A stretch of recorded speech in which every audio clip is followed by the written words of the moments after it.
Hello, science enthusiasts. I'm your host, Jason Sikowski. I'm a high school chemistry teacher, but you probably know our dogs, Bunsen and Beaker.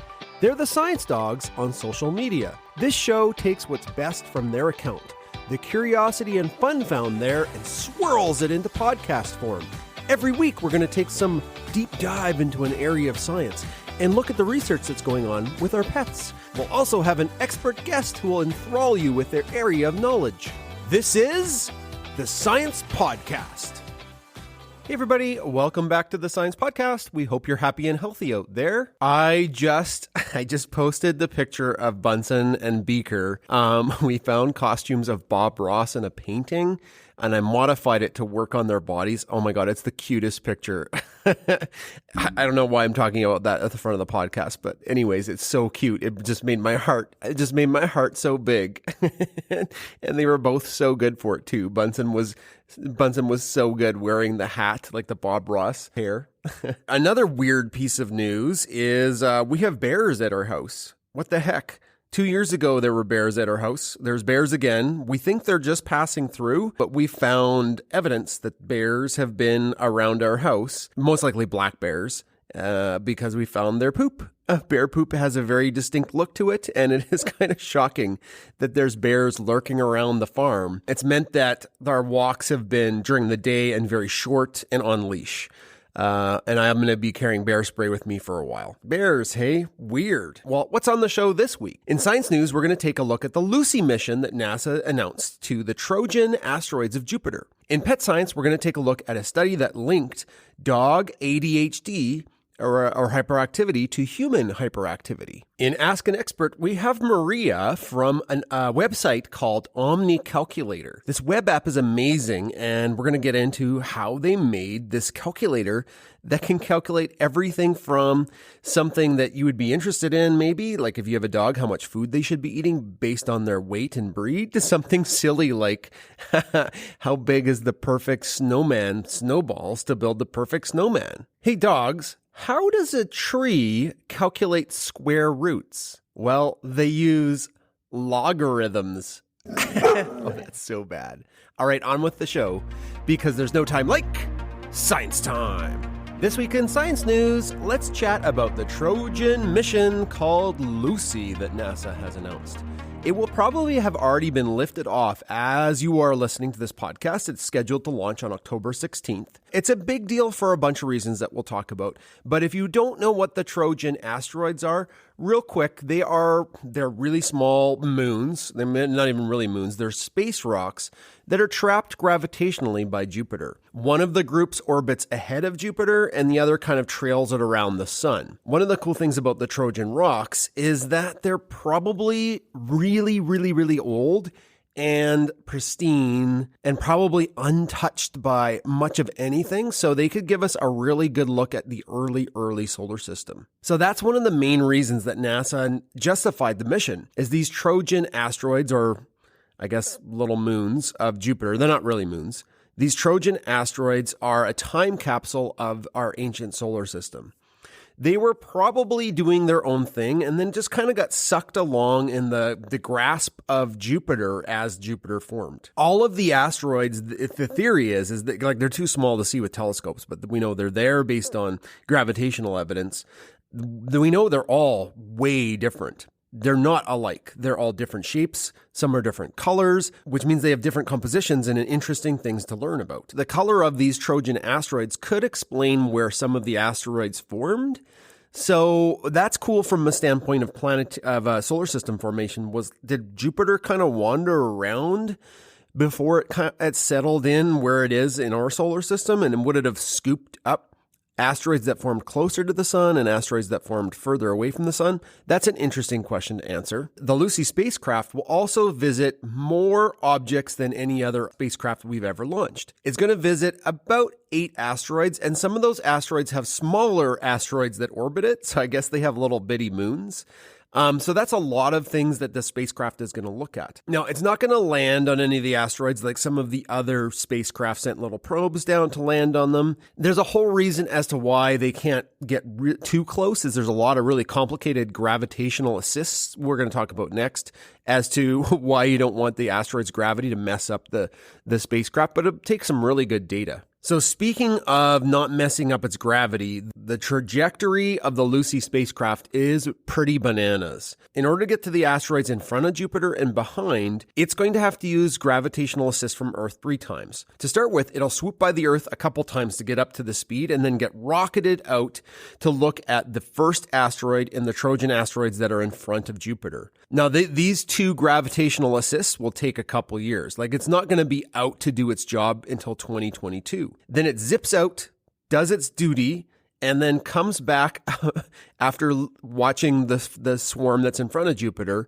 It comes back in 2030 to get another gravitational zip, and then gets slingshotted across the solar system to the other side of the sun to look at the Trojan asteroids that trail Jupiter. One interesting thing to note is Lucy is solar powered. It's the spacecraft that uses solar power to fly the furthest away from Earth in our history. It's got huge solar arrays. The solar array on Lucy is nothing to sneeze about. It unfolds in a really complicated pattern, and each array is about 7 meters long.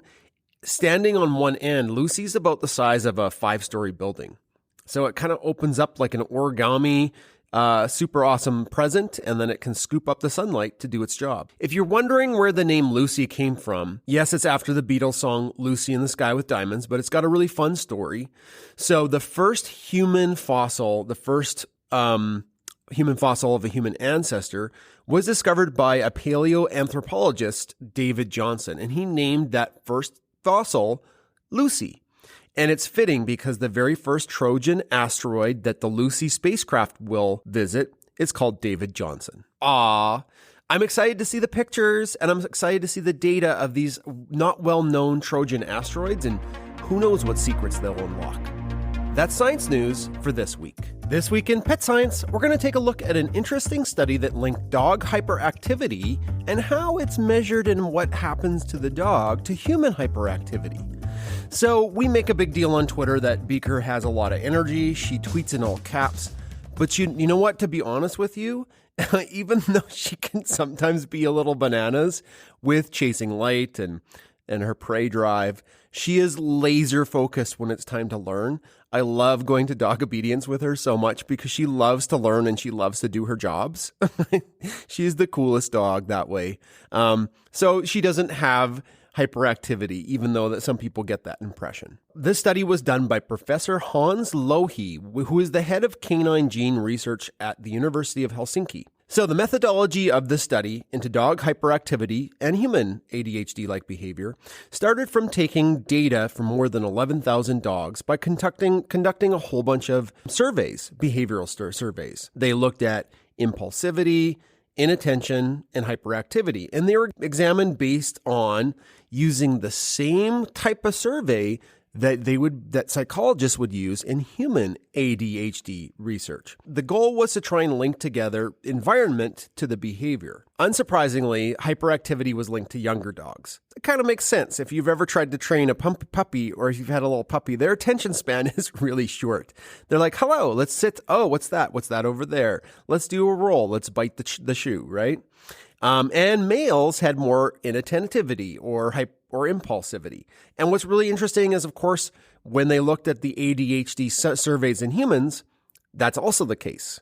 Younger male humans have more struggles with hyperactivity. They did find that dogs that spent more time alone were more impulsive and hyperactive than dogs that didn't have somebody at home with them for extended periods of time. If you talk to dog behaviorists, like dogs are social creatures and they like to interact with other social animals. Could be dogs, could be another human.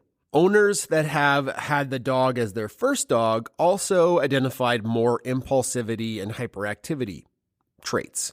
So there is a link between the inexperience of the owner and what they're seeing with the dog. There were definite breed specific keys with hyperactivity, inactivity, and impulsivity. So breeds did have a direct impact on the study. And they found that it was kind of a double-edged sword. Dogs that were put to work that were quote unquote work dogs like Border Collies and German Shepherds had very low hyperactivity and activity. They had good concentration, but dogs that didn't necessarily have a herding job, didn't necessarily get put to work, those dogs, Border Collie, German Shepherds, were really high on the impulsivity self-identification in these behavior studies. Dogs that were pretty good all around, regardless of the owner, regardless of being left alone, regardless of what they did with it, were the long-haired collie and the poodle. The study also confirmed other things with dogs that were also linked with ADHD in humans. So dogs that would have a form of OCD had very high levels of hyperactivity. And we see that in humans. Humans that are diagnosed with OCD, ADHD is almost there in conjunction. So that OCD behavior in dogs is linked to hyperactivity in dogs, just like it is in our fellow humans. Now, these findings by this group in Helsinki are really interesting. They used a similar tool, or the exact same tools, they just switched out human for dog, that psychologists would use with humans to identify hyperactivity. They used it on dogs, so it was similar, and they found similar linkages with dogs to humans. The more data that's gathered, it's better for our dogs, right? Vets can diagnose it faster, having a greater data set to look at, and maybe they can treat it too. That's Pet Science for this week. Hey everybody, thanks for listening to our show week after week. If you want to know how to support the Science Podcast, here are a couple ways. It's always going to be free to download, so you'll never have to worry about paying for it. But, things do cost money running a podcast, and here are a couple ways you could help us out. One is join our Patreon page. It's amazing. It's growing. It's almost like an extended family. There's multiple tiers of support, and we have lots of fun perks for being part of our Patreon page. The other way you could support us is giving us an awesome review on Apple Podcasts or Google Podcasts, anywhere you can rate our podcast. Give us a great review. The third way you could support the show is checking out the BunsenBurnerBMD.com website. We have awesome merch there. We worked really hard finding quality merchandise that's comfortable with vibrant colors. And you'll find in limited quantities over the next couple months, maybe even less, the 2022 Bunsen and Beaker calendar. So 3 ways to support us: the Patreon page, 2, give us a great review, 3, head over to our merch stop and see if there's anything there you'd like. Thanks everybody. Now on to the interview section. It's time for Ask an Expert on the Science Podcast, and I have cognitive scientist Maria Kluzak with me today. How are you doing today, Maria?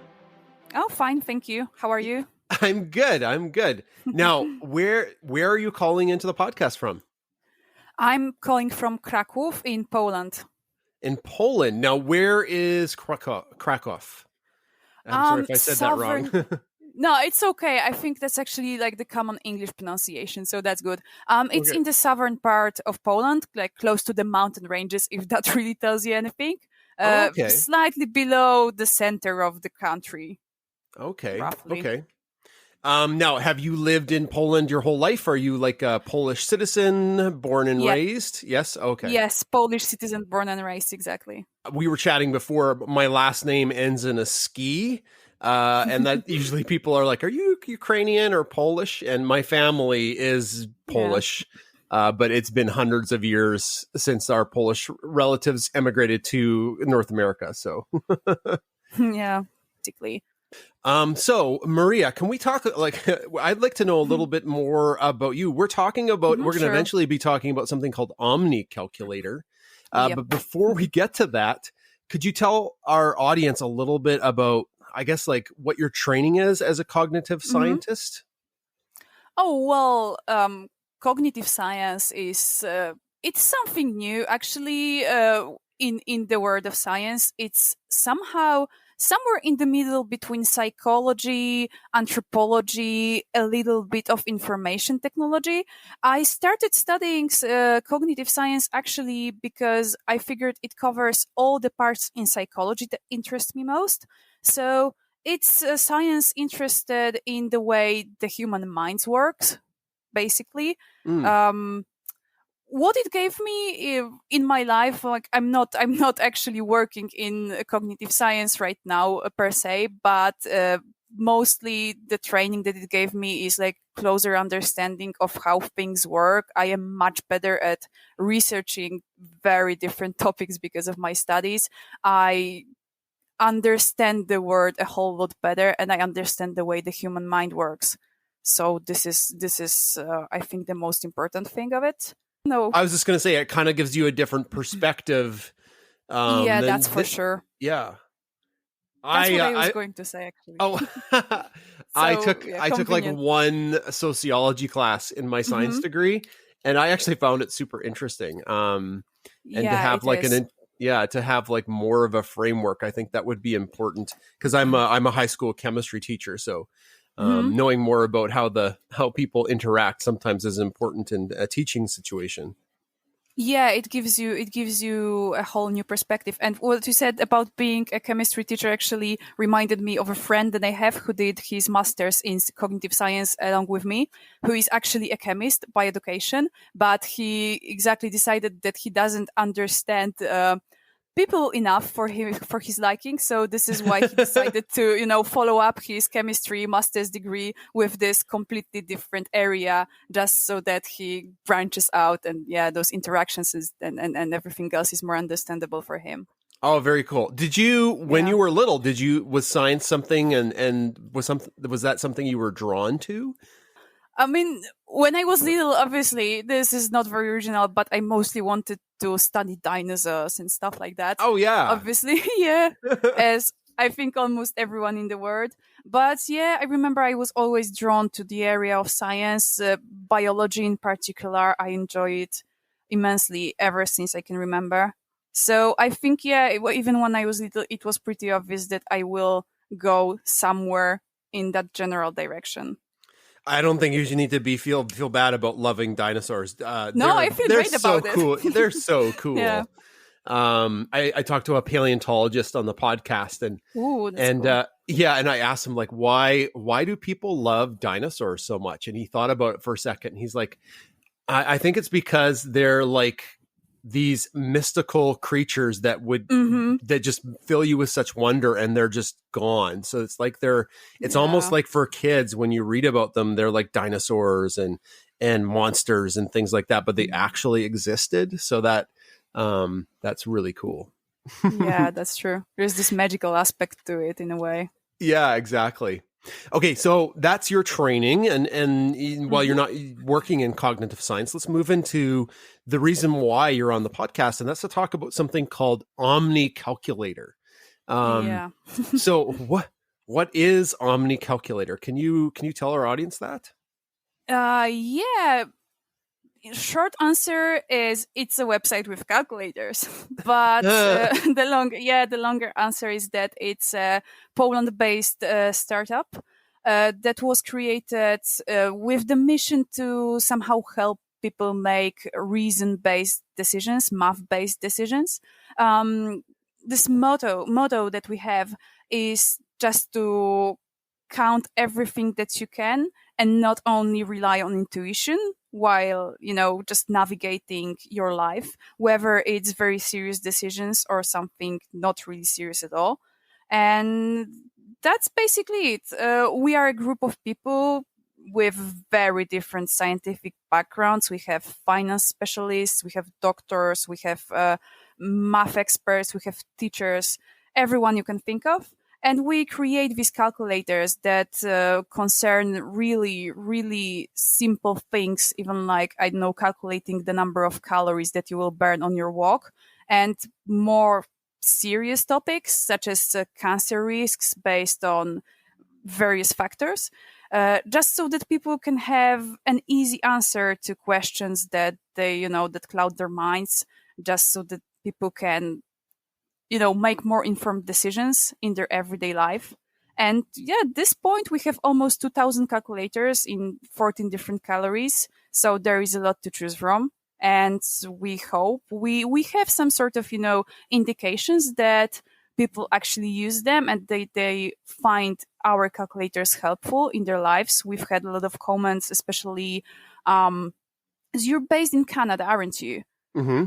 Am I correct? Yes, we actually one of my colleagues created a calculator that estimated your number in the vaccine queue sometime in the past, like Oh. several months ago. Yeah, that And was, we you had to wait for actually it for sure. yeah, exactly. And we did it for several different countries, like 30 something. I'm not even sure at this point, to be honest, because there were so many. But we had a lot of positive feedback from people saying that these calculators giving them like a framework of when they can expect to get vaccinated gave them a lot of hope, a lot of like positive, energy, and the feeling that they actually have something to look, towards to. So, yep, this is what we do mostly. Now, I poked around Omni Calculator over Mm-hmm. the last couple of weeks before we chatted, and Oh, that's nice. I think people need to. It's a website, so it's not like is it an app or is it just the website for right now? I think it's just Right now is just a website. right. There Okay. is a mobile version available, and it's, in my personal opinion, quite okay to use on mobile devices. But there is an app in development, because the truth is, we used to be quite small, and we're still quite a young company. Mhm. So we're still in the process of developing. But the app is in the works. I think it should be ready within a few months, but we'll see about that. And it looks like from going through it, there's some very serious things, like you said, but then some somewhat helpful but more lighthearted things, like the bread spreads calculator. Oh yeah. Definitely. I love that one. That's I was looking at that and I was like, so if you buy a jar of Nutella and you can put in like how many people are eating it, how many times a week, how many you're using, it calculates when you're going to run out of Nutella. And that's amazing. I need to do that. Yeah, I love this one as well. It's so silly, but so fun to use Yeah. I don't know if it has that for peanut butter, because we use peanut butter in our shakes in the morning, like a little scoop of peanut butter. I think peanut butter should be in this calculator that you use. Like, there should be a choice. Oh, there is. I'm just on there sure. now. Yeah. I'm just on there now. Yeah, there we go. I love you got me worried for a second there. I was ready to bet, a lot that peanut butter was there. So it's good. It's good that it's there. I'm happy. Okay, so Omni Calculator has all of these amazing ways to calculate, and it's pretty, like, you can add so many different variables and factors. Yeah. So how did your company go about developing something this, I guess, complicated? Well, that's a good question. It's just, a lot of people with very good ideas and a lot of people who are very good at coding, I would say. So you didn't have somebody scoop out Nutella scoop by scoop to kind of to count them? Or I think with this. Oh, you're talking about this particular calculator. Okay. Oh, like any of them? Yeah, I'm using this one because it's relatively easy for people to visualize, right? In many cases we did it, because as you probably saw, that the calculators are made by different people, so it's not like we work together on each one of them. But in many cases we do actually like try to conduct our own experiments just to make sure that everything works. And in other cases we base the calculations or scientific data on the research that we do, and we create the calculators once we find enough scientific background that can be verified, and we just try to simplify it and put it to use. But yes, there are some calculators that we created our own experiments for. Now, specifically to something that might apply to people who love both dogs and science, there's a dog nutrition calculator. And am I correct to say you were involved in that? Yep. Yes. Case. Go ahead. Yeah, I created it pretty much, but involved is a better word, actually. Yes, because it was a cooperation. What does the dog nutrition calculator do? Basically, it tells you how much of dog food your pup needs based on their weight and the activity that they have. So it just helps you keep your dog healthy, I would say, by not overfeeding them. Oh my goodness. I'm just clicked on it now. I know I took a look. It's pretty cool. Now, okay, so people are going to ask because people are very, very protective of their pet's health. Did was there research done with this dog nutrition calculator? Yes. Okay, so yeah, I'm happy did you to have say yes. some experts working with you in dog nutrition? Yeah, exactly. Dr. Olga Lasek, PhD, she is actually an expert in dog nutrition. She is a scientist who is currently working at Agricultural University of Krakow. And she's been in the field of dog and cat nutrition for 15 or 16 years. I think 16 at this point, because we worked on this calculator together last year, and it was 15 then. Yeah, so she's a real expert. She's pretty, renowned, I think, in the more scientific community of dog nutrition and cat nutrition experts. I know she takes part in many conferences. She has some publications, and I just know that she spent so much time researching this subject. When you talk to her about this, it's just so nice to hear how much she has to say, how evidence-based it all is, because she does conduct her own research. And the calculator itself is actually based on an algorithm that she prepared along with her students, and she was kind enough to lend me this algorithm so that I can adjust it and just make it fit this format, that it's more available for your everyday dog owner. I love it. We rely mostly, I think, as pet owners on what the back of the bag says. And that isn't necessarily the best. I know, if depending on the activity of your dog and the age of your dog and the weight of your dog, that may not be exactly the best. So I'm going to play around with this food calculator. Cause I hope you like it. Yeah. Cause dog weight is a good predictor of dog health, right? Especially with large breed. Large breed dogs like Bunsen, our Bernese Mountain Dog. Man, you got to keep them lean, or later in life they could have joint problems. So it's a big deal for your dog's health to keep them healthy with a weight. Yeah, that's definitely true. Although I feel with smaller dogs, it's still the case. I actually only had smaller dogs in my life, and the dog that I have now, he's a mixed breed. He's a bit of everything, but he has shorter legs. And if he gets too fat, it's just like a giant ball, on really, really short paws. So, yeah, I just feel like it's not that much of a difference between, large breeds and small breeds when it comes to keeping their weights under there your you go. Yeah, those little short-legged dogs, if they get a little too roly-poly, they just become a little roly-poly ball. Yeah, exactly. You can see immediately that something is wrong. Oh, they look cute, but not healthy. Yeah, not healthy. Yeah, exactly. Before we move on, I got a couple more questions. Sure. What's one of your favorite calculators on the site? Like, what would you tell people to say? Hey, take a search, because you can search for calculators on the site. There's there's thousands, like you said. There's close to 2,000. Do you have one that you think is interesting, or do you have one that you really like just for it's like, it might not be as super serious like cancer, but you'd like using it?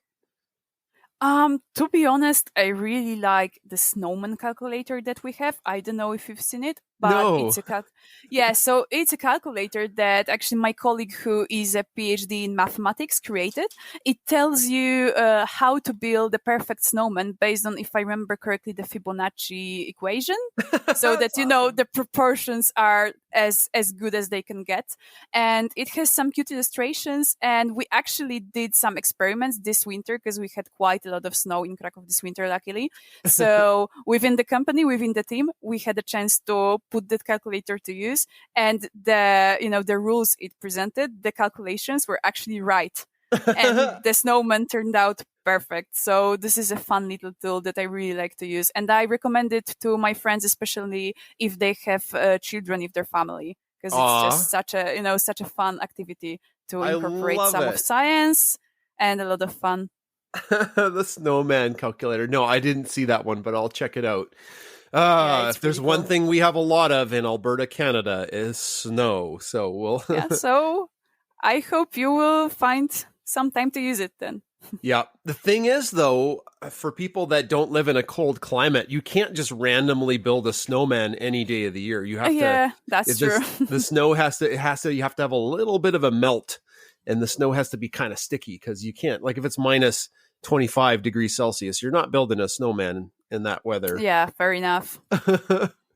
Is there another one you want to talk about, or is that one that just sticks out to you as your favorite? That's the first one that came to my mind, but there is a bunch of others that are quite interesting, I think.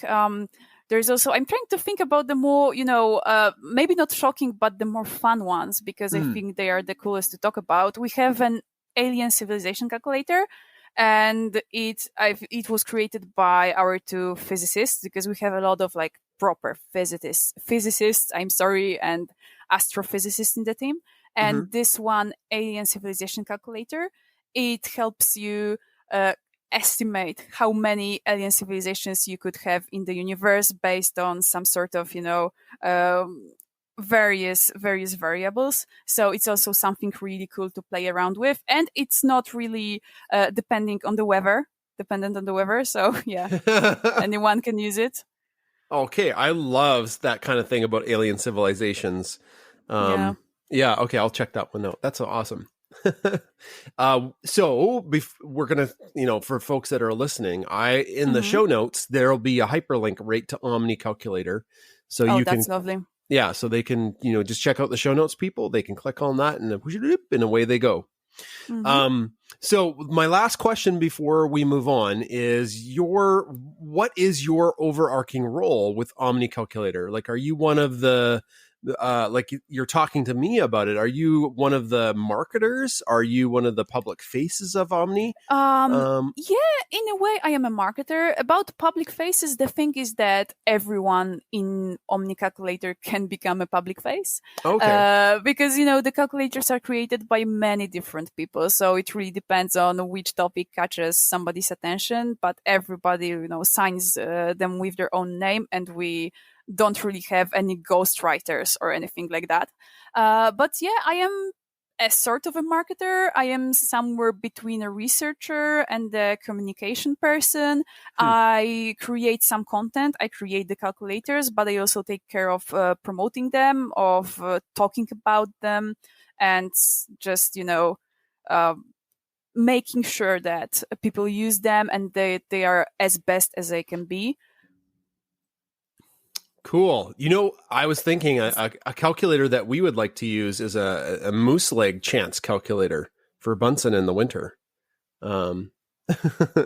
This is something that I think you can actually pitch an idea to our website, because we did several calculators that were users' requests. Oh, really? So, there's a contact page at the website, and you can most likely, just share your idea. We'll send that in. I think whoever reads it will think we're a little bananas, but that's okay. We've had really weird requests in the past, so don't worry. I'm sure they will love it. Now I'm looking at this and it's in English. Is that just because like the back coding of the website recognizes I'm from Canada, or is the website only in English? Because you're the Polish. Website is in English. Yeah, the website is in English. We have a bunch of Polish calculators that are specifically, tailored at whatever is going on here right now, some sort of current situation things. But the website is in English. We are planning to translate it into several languages, including Polish. But we started with English because we think that, well, obviously this language has like the biggest chances of reaching as many people as possible. Mm-hmm. So this was like a conscious decision just to make it as accessible as we can. Well, good. For folks that are trying to wrap their head around, you just said your English is your second language. That's pretty impressive. Your team would put this together when you're Polish citizens and. Yeah, we have actually not only Polish, because the team is kind of spread around the world. It's spread. Okay, I didn't know that. I'm sorry. Yeah, no, it's okay. We are mostly Polish. I think 50% of the team are Polish at this point, but we have people in Spain, we have people in England, we have people in the Philippines, we have people in South Africa and several other places. So yeah, it's very international right now.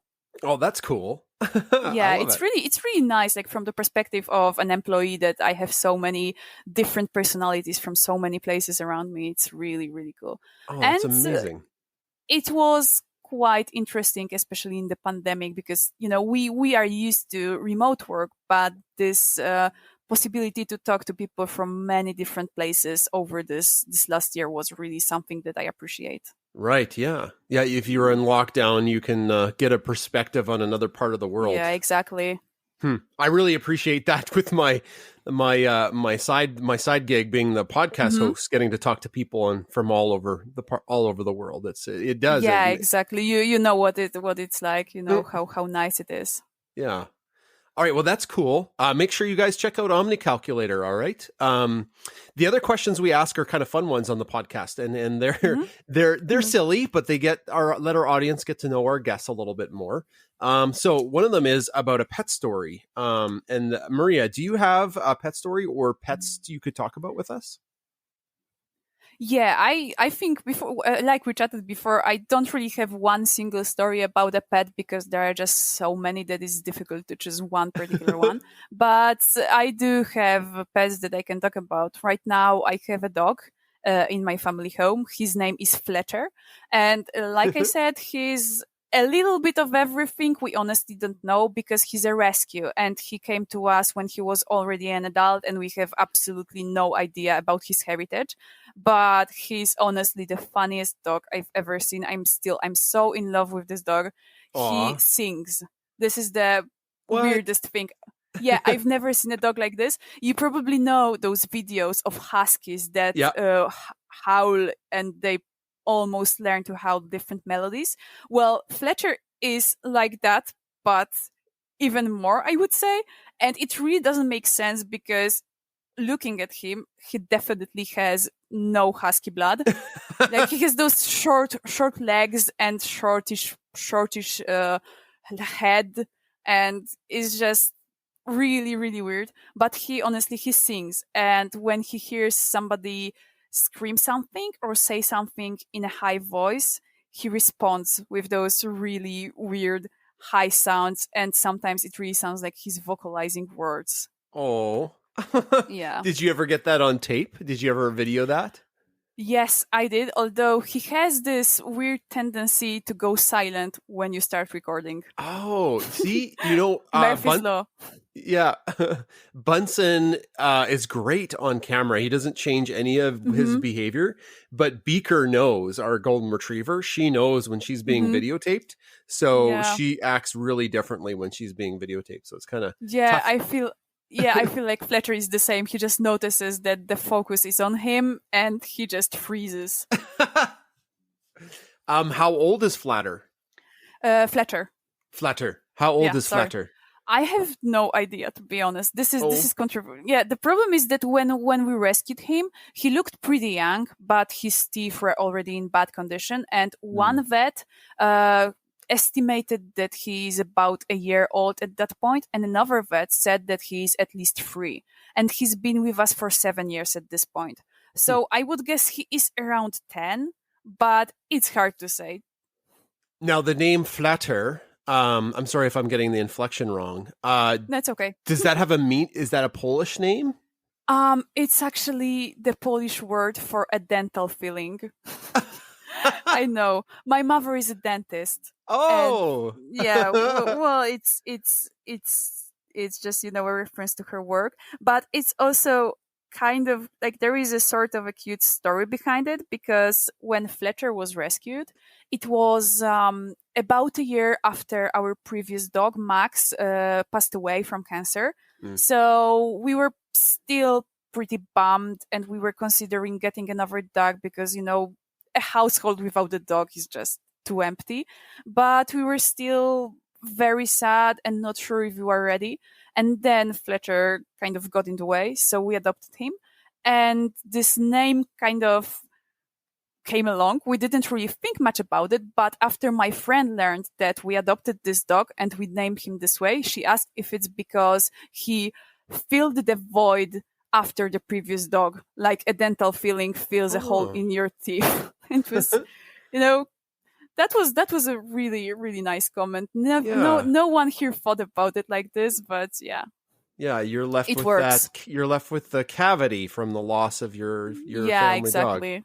Yeah, we went Yeah. through that too before Bunsen. Our golden Mhm. we had before Bunsen died of cancer as well, and it leaves a achy hole in your family. Yeah, it really does. It was And a tough then- year. Yeah, but Bunsen came along and boy made things a lot better. Yeah, it's never the same. It's never No. the same dog because they are so different, and you will always miss the first or the previous pet. But it helps. Yeah, it helped a lot that It he's does. here. Yeah.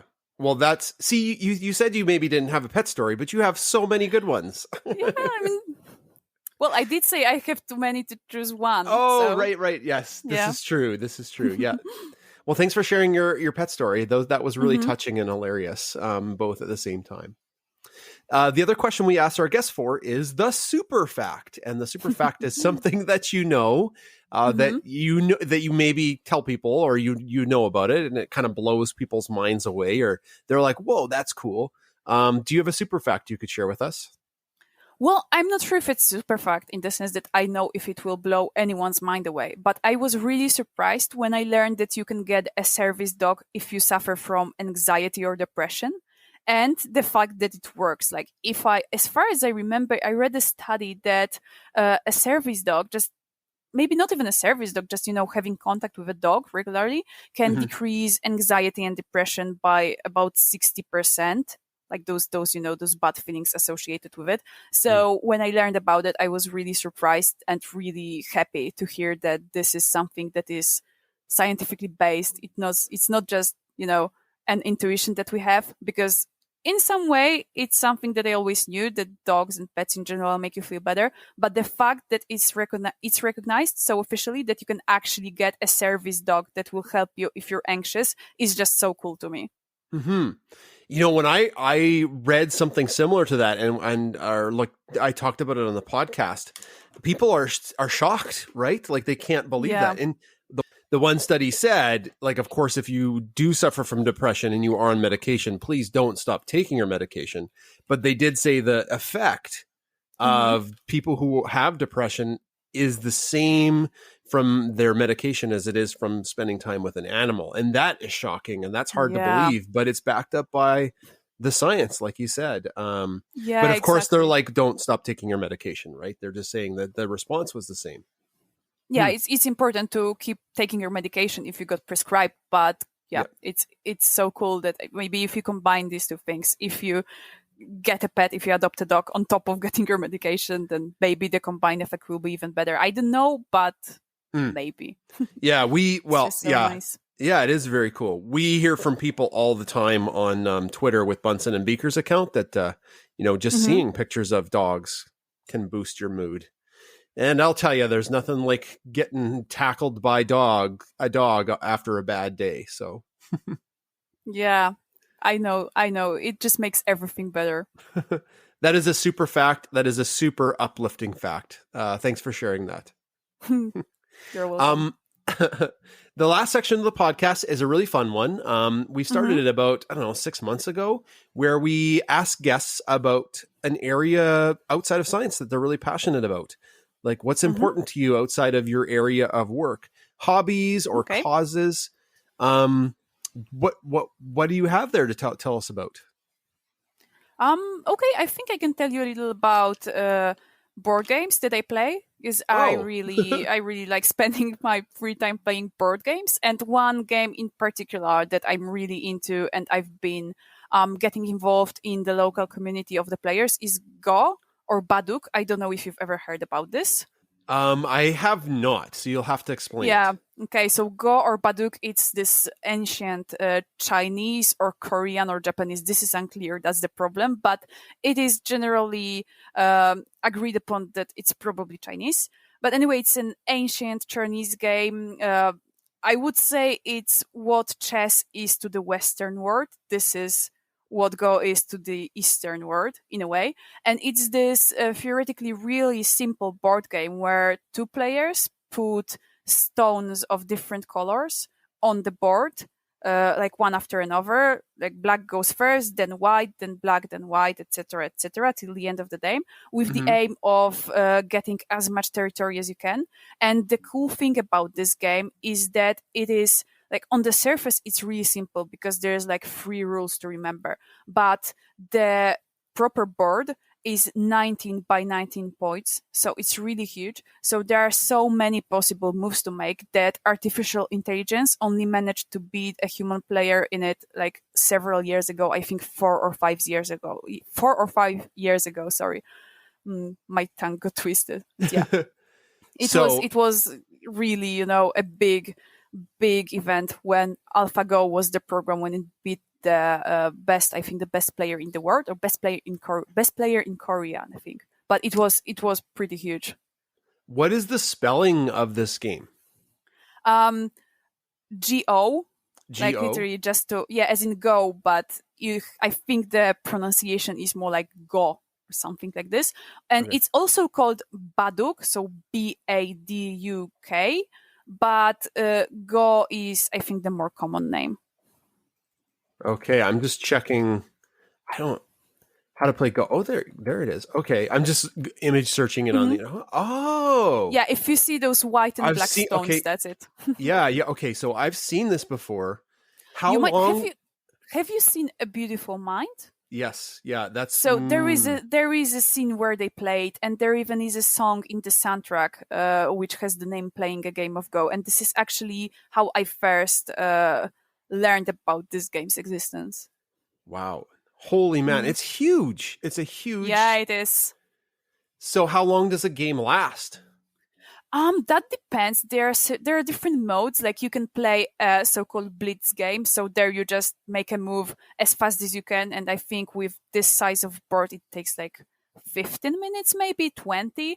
But it can also take several hours, which is why you usually play with a clock. And I think proper tournament games usually are around, I'd say, 1 hour to 2 hours, but it can get a lot longer. So you said you play with the community. Like, do you set up a league, or is there something set up and you go out there and you just like clean everybody up because you're so good at it? No, I'm not very good. I'm actually quite weak when it comes to this game, but there is quite a big community. I mean, it's mostly, it's very popular in China, Korea, and those places, those countries. But here in Europe, and as far as I know, in Canada and America as well, there are some more local communities. And I actually have a club here in Krakow. We meet weekly just to play it. We have several boards. We have several sets of those stones you play with. And basically, we just meet up and we play casually. But there are also tournaments. There is a more official league. I think when you look properly, most countries have their own official leagues, but I don't feel I am good enough to really take part in those official tournaments yet, because I haven't been playing this very long. I'm still pretty new, but I'm really into it. So I hope that in the future I will be able to, do it more seriously. Now it's just a casual, way to spend some free time. Can the little tiles move like checkers, or once you play them, put them down, they're there? Once you put them down, they are there. Okay, I'm gonna have to learn more about this game. It looks really intriguing. Yeah, definitely do. It's really really great. So we need Netflix to make a Go series like they did with the female chess player that was really really Queen's popular. Gambit, Queen's Gambit, yeah. Wasn't that? Did you watch that? It was great. So good. Yeah, I did. But I don't play chess. I mean, I haven't really had a chance to play chess in my life a lot. So I really loved the series, but I had no idea what's going on. No, I have no. I played chess like in high school a little bit. I just loved that the drama and the storytelling and the characters. Yeah, it's a really good series. So we just need like a Go, the Queen's Go. Yeah, or something hopefully. Like that. I don't know. That would really, really help popularize the game, because not many people in the West hear about it, and it's really, really great. Cool, awesome.